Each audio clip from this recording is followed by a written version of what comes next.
অমলকান্তি, নীরেন্দ্রনাথ চক্রবর্তী। অমলকান্তি আমার বন্ধু।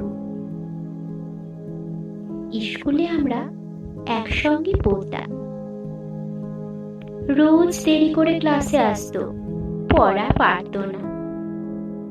শব্দরূপ জিজ্ঞেস করলে এমন অবাক হয়ে জানালার দিকে তাকিয়ে থাকতো যে দেখে ভারী কষ্ট হতো আমাদের।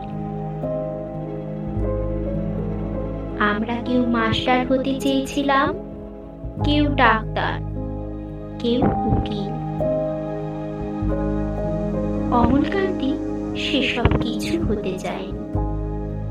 সে রোদ্দুর হতে চেয়েছিল।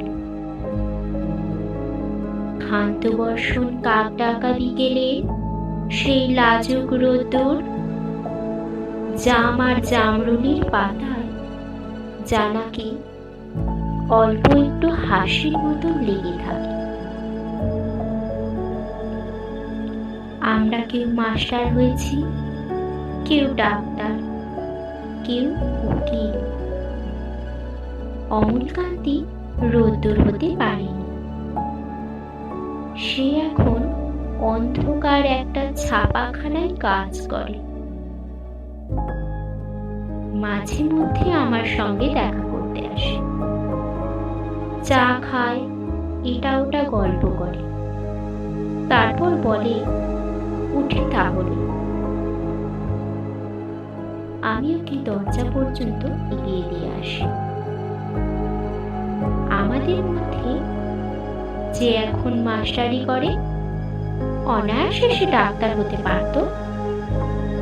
যে ডাক্তার হতে চেয়েছিল, উকিল হলে তার এমন কিছু ক্ষতি হতো না। অথচ সকলেরই ইচ্ছা পূরণ হলো, এক অমলকান্তি ছাড়া। অমলকান্তি রোদ্দুর হতে পারেনি। সেই অমলকান্তি রোদ্দুরের কথা ভাবতে ভাবতে ভাবতে ভাবতে যে একদিন রোদ্দুর হতে চেয়েছে।